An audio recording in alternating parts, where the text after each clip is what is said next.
The most expensive bottle of wine ever sold is the Domaine de la Romaine Conti Grand Cru. It was made in 1945, and this bottle of wine fetched $558,000 at a Geneva auction in Switzerland in 2018. This Burgundy wine is highly valued due to its rarity, exceptional quality, and historical significance, being the final vintage before the vineyard's replanting.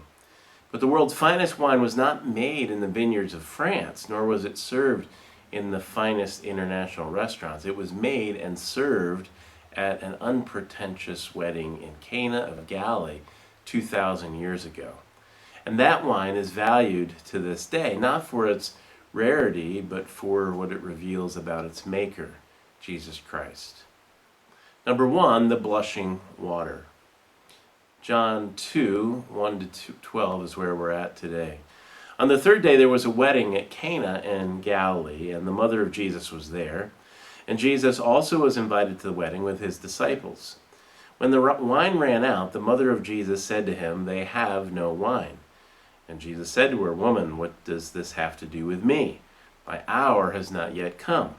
His mother said to the servants, "Do whatever he tells you." Now there were 6 stone jars there for the Jewish rites of purification, each holding 20 or 30 gallons. And Jesus said to the servants, "Fill the jars with water." And they filled them up to the brim, and he said to them, "Now draw some out and take it to the master of the feast." And so they took it.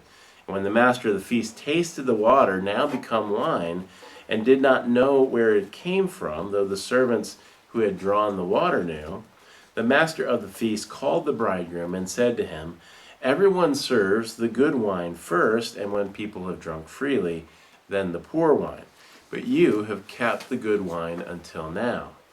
This, the first of his signs, Jesus did at Cana in Galilee, and manifested his glory. And his disciples believed in him. And after this he went down to Capernaum with his mother and his brothers and his disciples, and they stayed there for a few days. Chapter 2 opens a new section in John's Gospel, containing John's account of the public ministry of Jesus from its commencement here in Galilee to its climax in Jerusalem. It's organized around 7 miracles, and John's word for these are signs. This is his word that he uses instead of the word miracle or wonder or power. John does not, of course, have any reservations about the operation of the supernatural in respect to these mighty works of power, but he is concerned that we see beyond the miracle itself to its significance, that these were signs. Fundamentally, they were acts of supernatural power that are more symbolic. They point beyond themselves to Jesus and his significance. The signs, like the entire gospel, confront us with Jesus and the inescapable challenge, who are you? Who is this Jesus? Now, we don't know what Mary's relationship was to the bride and the groom. It is probable that they were family, or at least friends. She is greatly concerned that the wedding feast is running out of wine far too early, and Mary tells Jesus about it. Is she merely announcing the situation to him, or does she expect Jesus to do something about it? Jesus seems to feel that she has an expectation that he do something. Up to this point of his life, Jesus has seemingly lived a quiet and normal life. At least normal, when you're the Son of God. But though to Mary, I'm sure she remembers the angel visitations and the miraculous nature of his birth, the promises that were surrounding him. Now, we're not aware of any miracles that Jesus has done in his youth. It seems to be his ministry, his power, his glory is displayed after his baptism, after the coming of the Spirit on him. But I'm sure that even without that, Jesus would have stood out to Mary as exceptional. Certainly being without sin would be pretty impressive, and I'm sure he contrasted in a big way to his other siblings that Mary and Joseph had after he was born. Can you imagine the pressure of being the sibling of Jesus?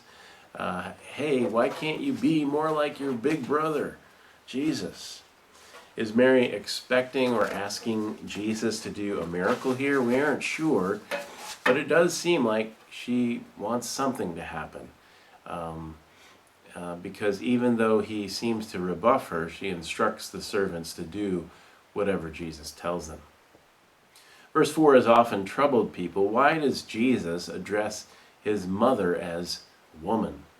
In our culture, that would be kind of an offensive way to talk to your mom or even any woman.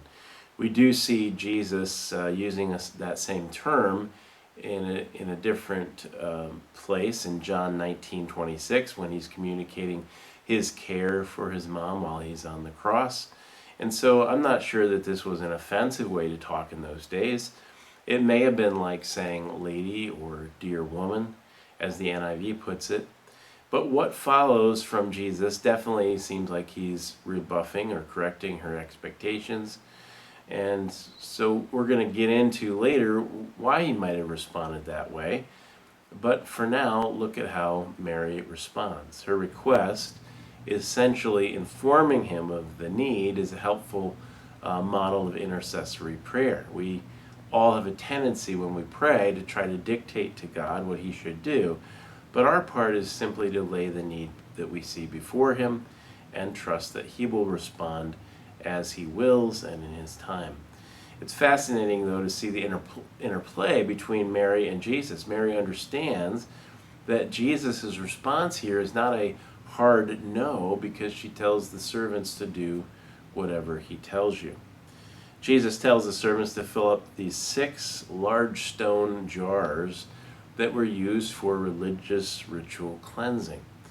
The stone was used for that because it didn't pass on uncleanness like earthen vessels could. The total capacity of these 6 stone jars is estimated to be 180 gallons.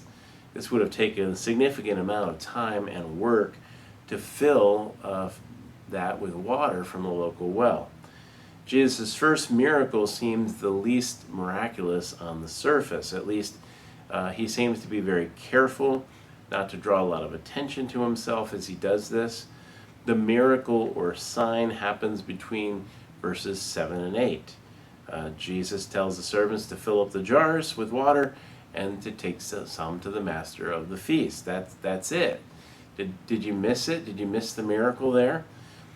We know that turning water into wine is not something that normal people can do, and a famous line summarizes it best. The conscious water saw its master and blushed.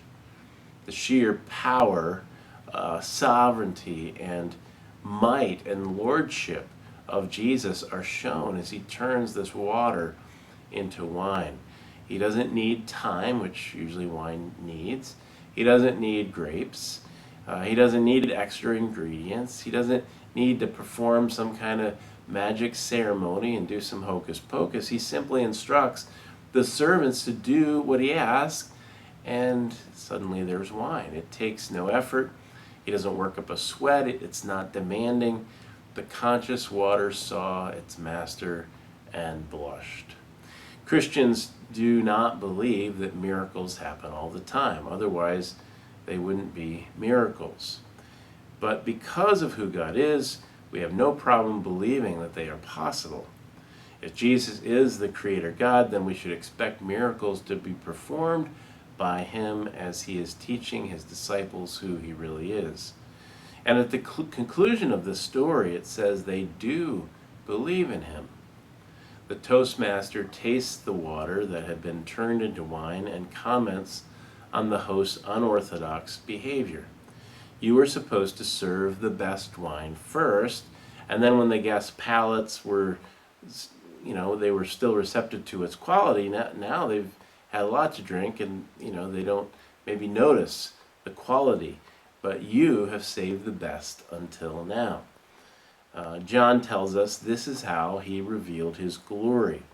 Jesus does a miraculous sign that's known only to the servants, to his mother Mary, and to his disciples. Michael Card says there was no waving of arms, no calling of attention to himself. Jesus simply takes the water of the old orthodoxy of Judaism and he unassumingly transforms it into the new wine of the new reality of Christianity. His other miracles in John will fit the same pattern, with the exception of one of the miracles. So in chapter 4, he heals an official's son in absentia. He's not even there. He just says your son is healed. In chapter 5, he causes a lame man to walk by simply saying, "Get up." This man doesn't even know Jesus' name.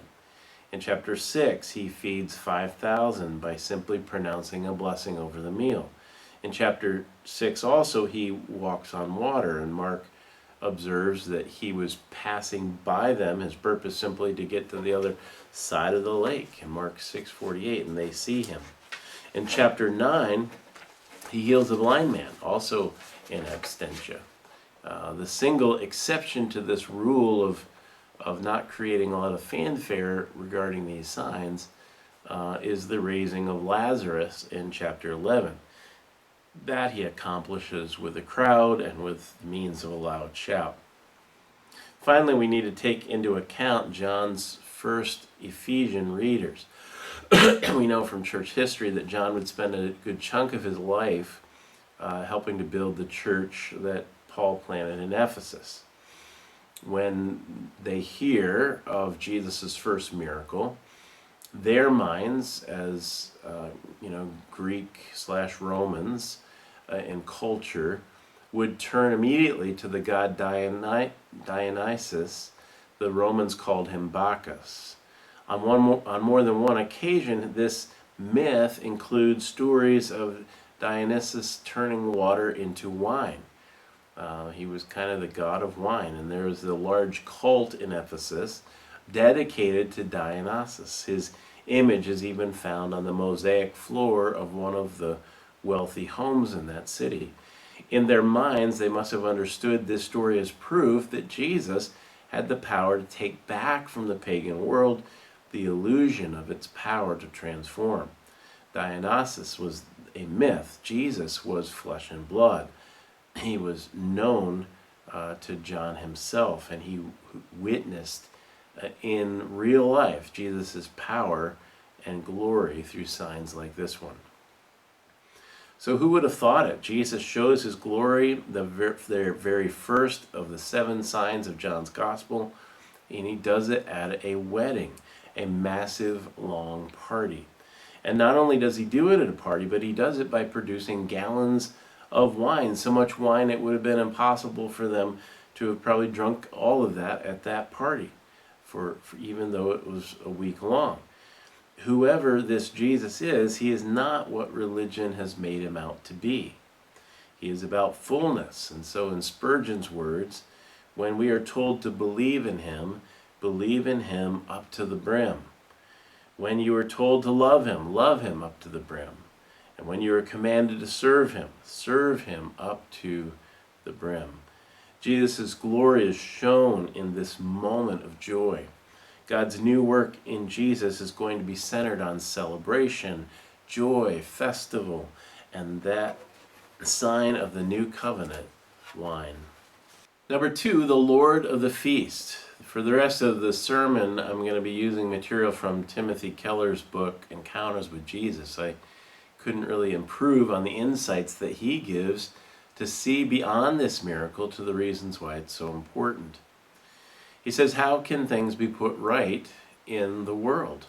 How did Jesus come to do it? Ancient and traditional cultures put far more emphasis on the family and the community than on the individual. Meaning in life was found not in individual achievement, but in being a good husband or wife, son or daughter, father or mother. The purpose of marriage was not primarily the happiness of 2 individuals, but instead to bind the community together and raise the next generation. In other words, the purpose of marriage was the good of the commonwealth.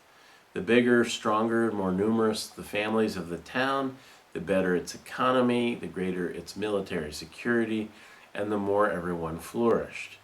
And that meant that weddings and wedding feasts were a far bigger deal than they are today. Each wedding was a public feast for the entire town because marriage was about the whole community, not merely the couple. At the same time, it was also the biggest event in the personal life of both the bride and the groom. This was the day they came of age and became full adult members of society. It's no surprise then that ancient wedding feasts went on for a week at least. And with this as a background, we see that our text opens abruptly on a great disaster. Perhaps just a day or two into the festivities, the family is beginning to run out of wine, the single most important element in the ancient feast. Essentially, the party would be over. This was not a mere breach of etiquette, but a social and psychological catastrophe, particularly in a traditional shame and honor culture. The key to understanding this event is the last verse, verse 11. It is not called merely a miracle, but a sign. A sign is a symbol, a signifier of something else. Jesus did not have to exercise his power in this situation, but he did. And when he chose to do so, it became the first of his signs through which he revealed his glory in John's Gospel, his true identity to others. And the fact that he did it this way is full of interest. Consider that this is the very beginning of Jesus' career, his public ministry. Imagine that you're a candidate for office, an entrepreneur maybe launching a brand, or a musician releasing your first major recording. In every case, you will choose your first public presentation with enormous care. Every detail will be carefully controlled so that every single thing you say and do will convey a message of what you're about. But look at this calling card, as it were, of Jesus's. Nobody's dying, nobody's possessed by demons, nobody's starving. Why would Jesus decide that a signifier of all that he was about would be to keep a party going? Why would his first miracle, a signifying miracle according to John, use supernatural power to make a lot of wine to sustain the festivities? Why in the world would he do that? Well, first, let's look at what Jesus brought to this situation and to us. In verse 9, we're introduced to the master of the banquet. He was essentially the master of ceremonies. It was his job to call people to celebrate and to make sure the conditions for that celebration were all in place. The bottom line, it was his job to make the party great. And when Jesus turns water into wine and saves the day, do you see what Jesus is saying? He's saying, as it were, I am the true master of the banquet. I am the Lord of the feast. Wait, someone says, I thought he came to humble himself, to lose his glory, to be rejected, to go to the cross. And of course, that's right. He did that. But in a way, Jesus is putting even that terrible loss and pain into context. Yes, he's saying, I'm going to suffer. Yes, there's going to be self-denial. Yes, there's going to be sacrifice for me first, and then for my followers as well. But it's all a means to an end, which is festival joy. It's all in order to bring about resurrection and the new heavens and new earth, the end of all evil and death and tears.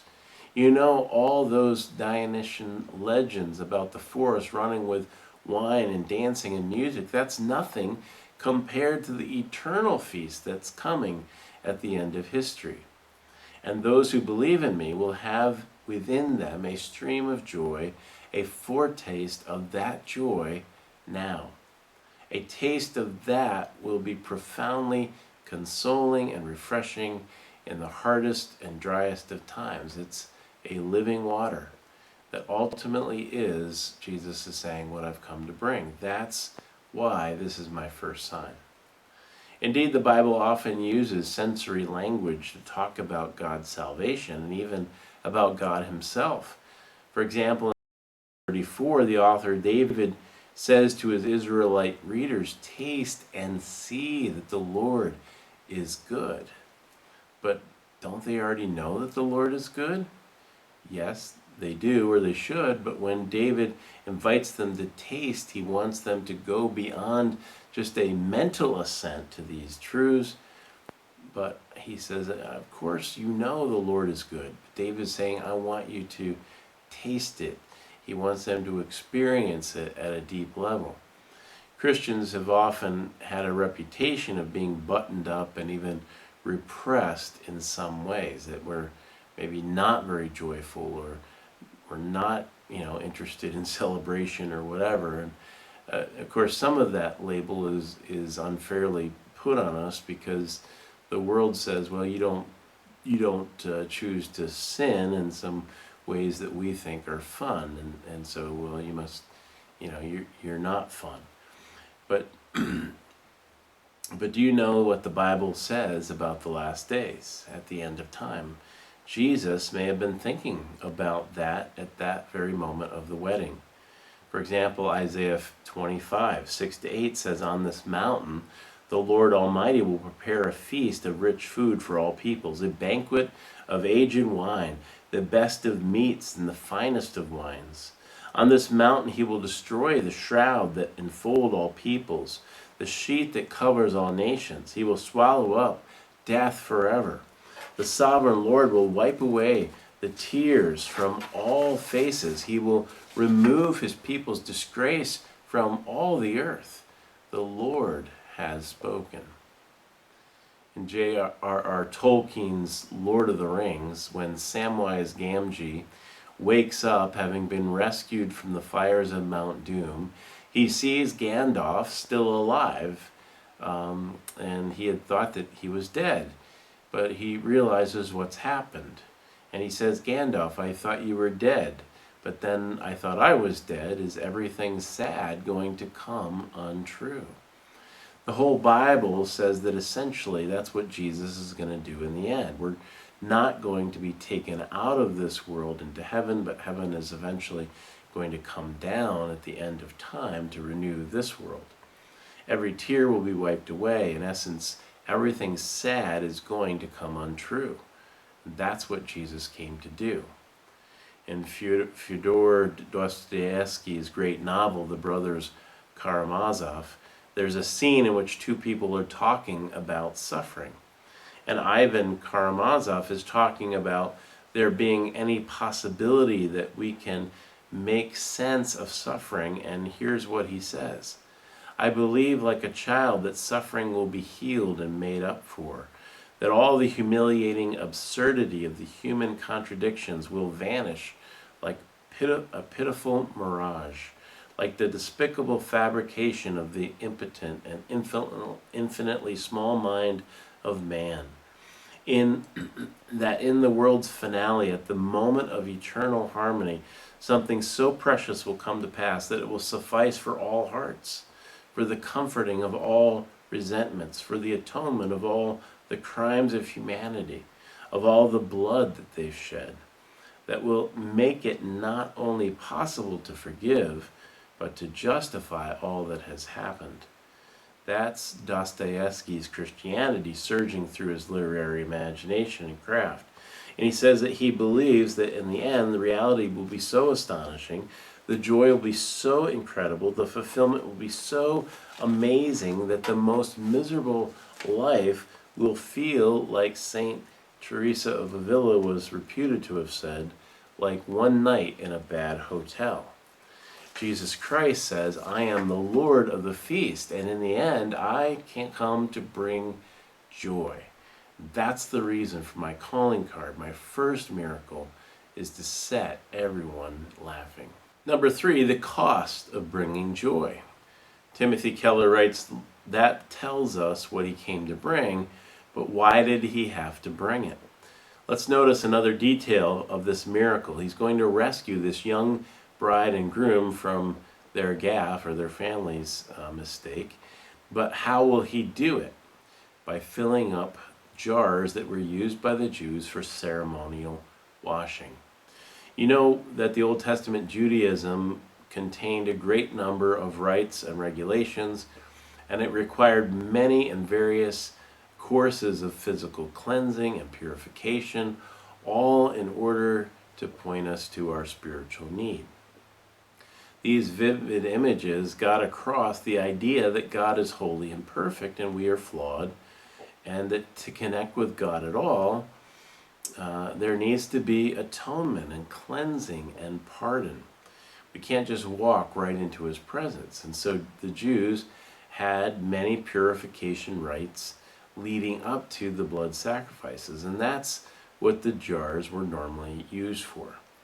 And here we should remember that the failure of the wine supply was more than mere embarrassment. Imagine how deep the humiliation could be if you've let your family down in a shame and honor culture. We don't understand that dynamic very well today in the individualistic West. But these young people were facing certain public shame and guilt. Jesus Christ rescues them from all of that. And by employing the jars normally used for ceremonial washing, he's saying that he has come into the world to accomplish in reality what the ceremonial and sacrificial laws in the Old Testament pointed to. So how is that so?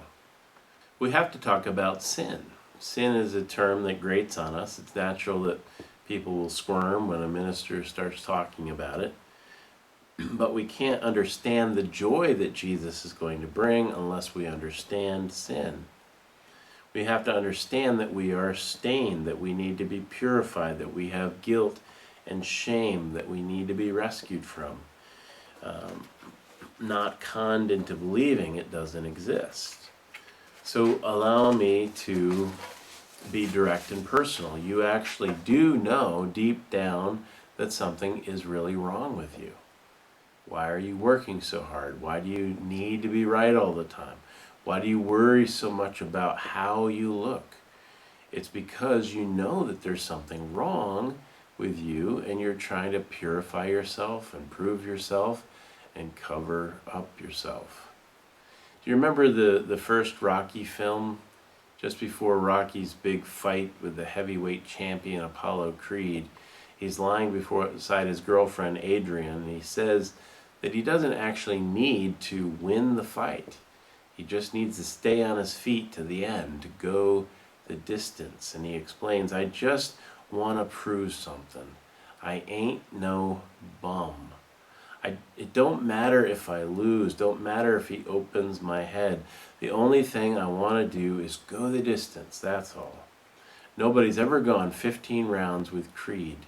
If I go them 15 rounds and that bell rings and I'm still standing, I'm going to know then that I weren't just another bum from the neighborhood. And Keller says, I propose to you that one of the reasons you have all these dreams of working hard to look good and to do well and to achieve is because you are trying to prove yourself and everyone else, even people who may not be around you, that you are not a bum. Or remember Harold Abrams from the movie Chariots of Fire. What was driving him to be the best at the 100-meter sprint? Just before the final race, he says, I'll raise my eyes and look down that corridor with 10 lonely seconds to justify my whole existence. He's simply being candid about something that a lot of us don't want to be candid about. We do not want only to do well. We do not want just to make a contribution to society. We do not want to just make our mark. Deep down inside, we know that somehow we are bums. Another way to put it is through biblical imagery, and to go back to Genesis 3. When Adam and Eve eat the apple and turn away from God, they immediately feel naked and exposed. They feel like they suddenly have to cover up before each other and God. And they don't want God to see what they look like. And so they put on these fig leaves to cover themselves. Consider the possibility that your successes in life are just a great big fig leaf. Consider the fact that in the end it will never be enough to cover up what you know is wrong inside you. I firmly believe that we know that we need to be cleansed. Even those of us who may be very uneasy with the idea of sin. It's awkward to put it so boldly, but there is more self-centeredness, more sin in us than we want to believe. There's plenty in you that you would like to deny, theologically or philosophically. You say, I'm a humanist. I don't believe that human beings are inherently evil. But if you live long enough and you're really honest with yourself, you'll learn beyond any doubt that there are things in your heart that will bite you and even shock you. And you'll say, I didn't know I was capable of that. The problem actually is that we're all capable of that. Adolf Eichmann was one of the Nazi architects of the Holocaust who escaped after World War II to South America, where he was caught in 1960 and taken back to Israel for trial. He was tried and found guilty and was executed. But there was a very interesting incident during the trial. They had to find witnesses who saw him commit the terrible crimes against humanity that he was charged with. They needed to find people who saw him participate in the atrocities at the death camps. And one of the material witnesses was a man named Yahil Denur, and when he came in to testify, he saw Eichmann in a glass booth, and he immediately broke down, falling to the ground and sobbing. There was pandemonium. The judge was hammering to get order. It was very dramatic. Sometime later, Denur interviewed with Mike Wallace on 60 Minutes, and Wallace showed Denur a tape of him falling down and asked him what had happened. Was he overwhelmed by the painful memories or with hatred? Is that why he collapsed? Denur said no, and then said something that probably shocked Wallace and would shock all secular Western people. He said that he was overcome by the realization that Eichmann was not some demon, but was an ordinary human being. I was afraid about myself. I saw that I am capable to do this, exactly like he. You can choose to say that Nazis were subhuman, that they were nothing like us, and that we are not capable of doing what they did. But there are serious problems with that view. The scariest thing about the whole chapter of history is not the few individuals who are the evil architects of it, but the complicity of a vast number of people across a society that was producing so much of the world's best scholarship, science, and culture. And it makes it impossible to write off the whole era as the work of a couple isolated monsters. Besides that, to call the Nazis subhuman or not like us is the very same reasoning that the Nazis used to do their unthinkable atrocities. They too thought that certain classes of people were subhuman and beneath them. Are you prepared to deny our common humanity with them? Do you want to make the same move that they did? The vast majority of the Nazis and the millions of people who were led by them were not monsters with fangs. Hannah Arendt, watching Eichmann during the trial, reported to the New Yorker that he was by no means psychotic or sociopathic. That he exhibited no hatred or anger. Instead, he seemed to be an ordinary man who just wanted to build a career. She called this the banality of evil. Evil lurks in the heart of all quite ordinary human beings. So it would actually be more honest to say, I am somehow the same as those who have done terrible things. I am made of the same human stuff. There must be something deep down in me that's capable of great cruelty and selfishness, and I don't want to see that. Jesus, of course, knows that it's in there. Many, it says later, believed in his name, but Jesus did not entrust himself to them, for he knew what was in each person. John 2:23-25.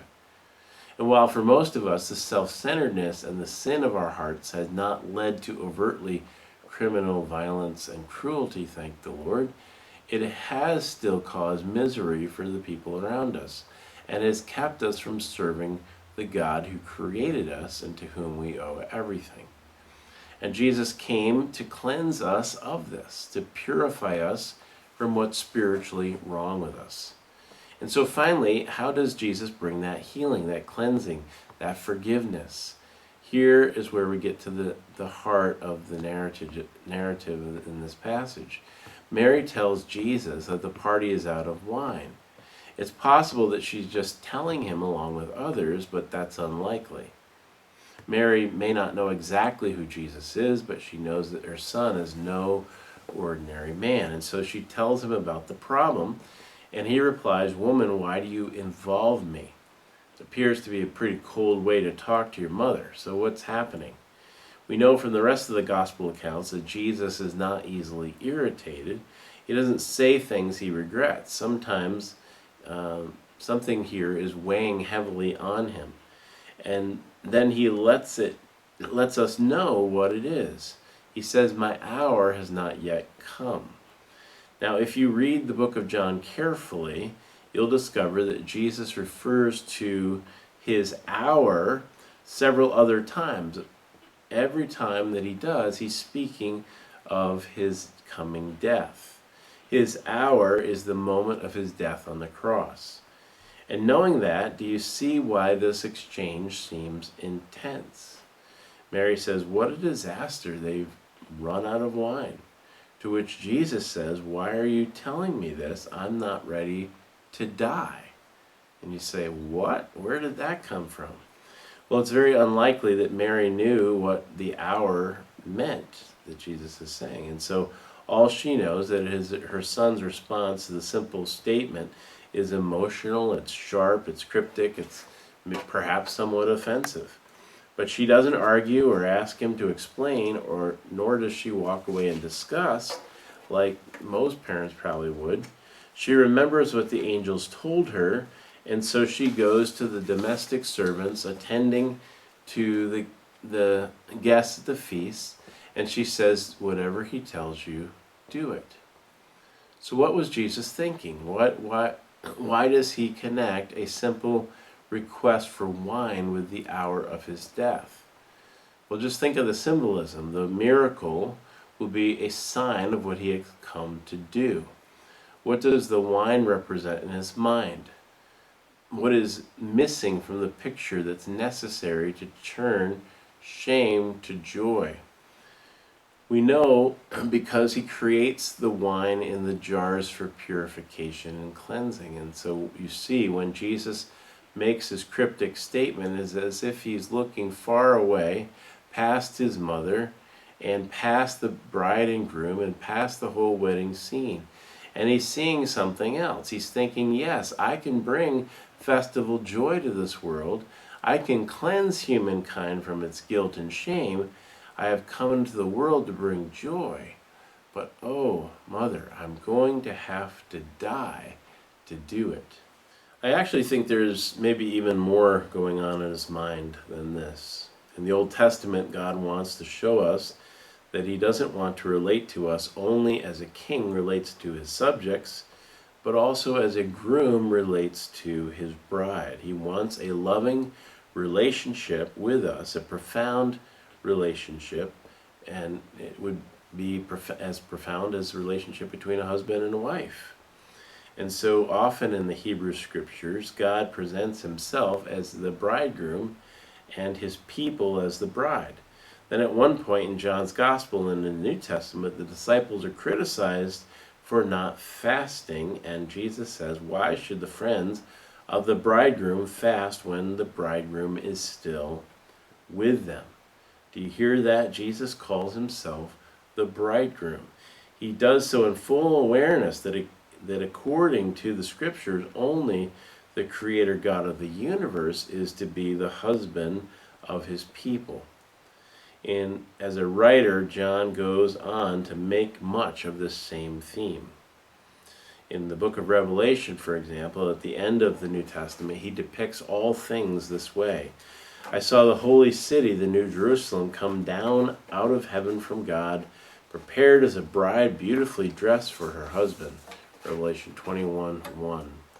And then Revelation 19:9, then the angel said to me, write this, blessed are those who are invited to the wedding supper of the Lamb. In other words, at the end of time, there will be a feast to end all feasts. It will not be simply a generic banquet, but a wedding feast. It celebrates at long last the intimate and personal union and permanent union of people who love each other. And so this is how history ends. This is what Jesus came to accomplish. We, the bride, the people that Jesus has loved, will finally be united with him fully. The most rapturous love of a wedded couple on earth is just the dimmest hint, an echo of that cosmic future reality. Jesus is absolutely saturated with the Old Testament scriptures, and he identifies himself as the great bridegroom through though all his work is still ahead of him. And so now he finds himself early on in his ministry at a wedding feast. So what do single people, what do they think about at weddings? Well, why do they often sit at wedding receptions with this kind of a funny, faraway look in their eyes?